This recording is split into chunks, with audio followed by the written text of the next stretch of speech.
Para comentar as notícias do dia nesse sábado, aqui conosco o Marcelo Rocha Monteiro. Marcelo, bem-vindo mais uma vez à Jovem Pan, ao Jornal da Manhã. Bom, são inúmeros os temas, né, que a gente fala sobre a transição, os encontros do presidente eleito na Europa, no caso agora em Portugal. E eu te pergunto em relação à PEC da transição, essa declaração que ele diz que sabe ouvir e ouvir esses economistas que fizeram essa carta para falar sobre o medo de se furar o teto de gastos. Bem-vindo, Marcelo. Obrigado. Bom dia, Tiago. Bom dia, Paula. Bom dia ao nosso público. Eu acho que talvez seja um recorde, né, de velocidade no arrependimento, né, de algumas pessoas, principalmente ligadas à economia, né, que apoiaram o candidato do PT durante a campanha, né, e que logo após a eleição já começam a dizer, olha, boa sorte para vocês, porque a coisa não está boa não, né? O entorno do candidato eleito já está se manifestando, o próprio candidato, né? Pela gastança sem limite, por furar o teto, pela irresponsabilidade fiscal. Então nós já tivemos o caso do Meirelles, né? Que desejou uma boa sorte a todos, mas deixou implícito que ele estava pulando fora. Temos agora essa carta dos economistas. Não é nada que surpreenda, né? Porque quem acompanhou, né? Como nós acompanhamos, não só os 8 anos do governo Lula, como os quase 6 anos do governo Dilma, né? A gente viu o que foi, né? O que tem sido, quais são as ideias de política econômica do PT, né? Que nunca propriamente escondeu essas ideias, né? De gastança quase que sem limites, né? Muitos ministérios, expansão da máquina pública, né? Já lembro, né, durante a crise sanitária do Covid que petistas defendiam publicamente a impressão de dinheiro, né? Não, para ter mais dinheiro é só a gente imprimir mais dinheiro, né? Seria assim a solução mais fácil do mundo, né? Não haveria ninguém pobre, você imprimiria dinheiro sem limites, né? Esquecendo da regra básica da economia, de que quanto mais dinheiro você coloca em circulação sem um correspondente em produtos, em riquezas e serviços, você aumenta a inflação, né? Então esse é o temor de muita gente, né? De que vem aí um quadro inflacionário bastante agudo, e uma política econômica irresponsável, e nós voltemos a ter o país que nos legou a senhora Dilma Rousseff, né, candidata criada, né, pelo atual presidente eleito Lula.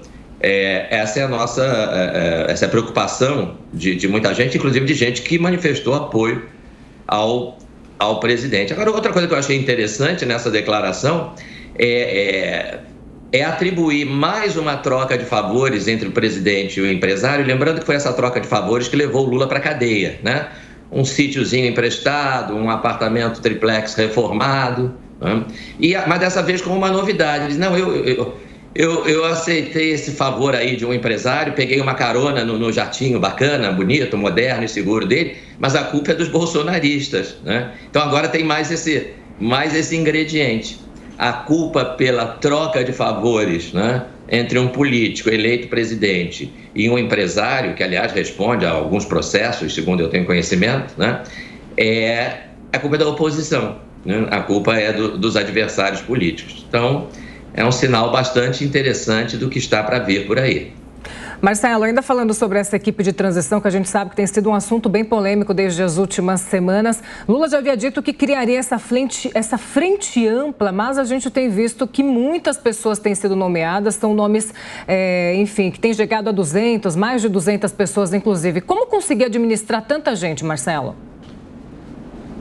Pois é, como eu dizia, né, isso é um sinal preocupante de uma política que tende a inchar a máquina pública, porque se já na equipe de transição é para ser uma coisa compacta, né, relativamente pequena. Eu já participei de equipe de transição em governo estadual aqui do Rio de Janeiro.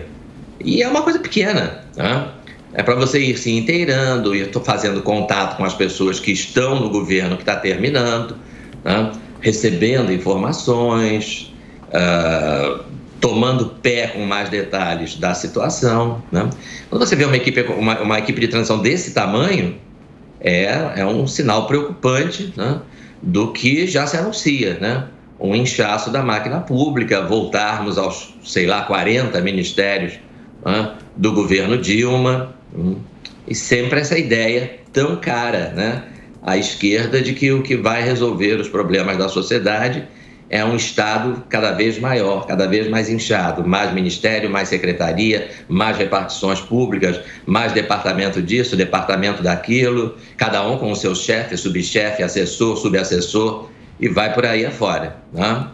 E as pessoas que têm a visão mais liberal, né, do Estado entendem que não é nada disso, né? Que quanto mais Estado, mais problema. Estado, como dizia o ex-presidente Ronald Reagan, o Estado não é parte da solução, o Estado é parte do problema. E quantos problemas esse Estado inchado nos legou nas administrações petistas anteriores.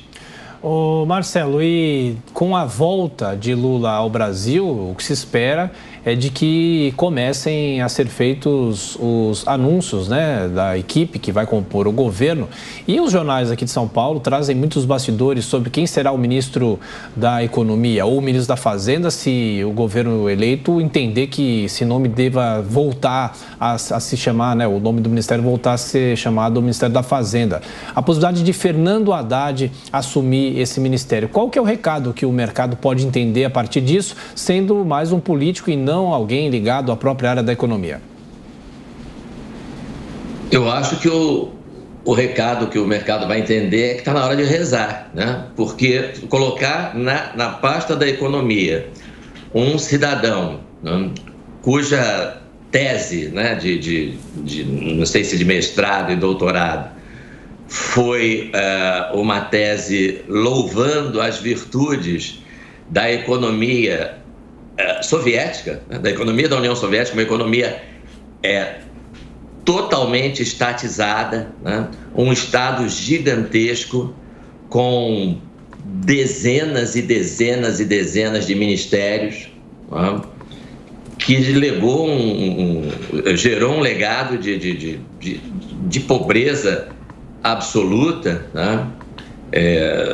Eu lembro de amigos, pouca gente visitava a União Soviética, né? Era um Estado muito fechado, mas eu lembro de um amigo que foi lá na segunda metade da década de 80 e era abordado na rua por pessoas que perguntavam se ele não queria, você pode me dar a sua calça jeans, né? E ofereciam alguma coisa em troca para ele, uma outra calça, um produto típico. Queriam ter acesso, né? No final da década de 80, eles não tinham acesso a uma calça jeans, né? Então, é uma economia que não gera absolutamente nada, né? Além de pobreza, de burocracia, né? de fortalecimento do poder do Estado, inclusive para fins antidemocráticos, né? Aquilo é uma ditadura de partido único. Então, um cidadão que usa esse modelo de economia, né, como objeto de sua tese, não para mostrar os seus vícios, não para criticá-lo, mas apontá-lo como um exemplo a ser seguido, seria, a meu ver, um desastre, né, uma indicação absolutamente desastrosa para o setor da economia. Nós queremos menos Estado, né, nós queremos mais riqueza nas mãos da sociedade. O Brasil que mais cresceu nas últimas décadas, né, foi o agronegócio, né? Exatamente aquele setor em que menos dependia do Estado, da porteira para dentro, né? Da porteira da fazenda para dentro.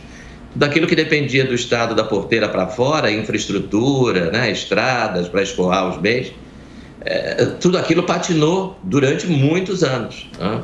Porque o Estado por definição, um gestor incompetente da empresa, da economia, do negócio. O Estado não existe para isso.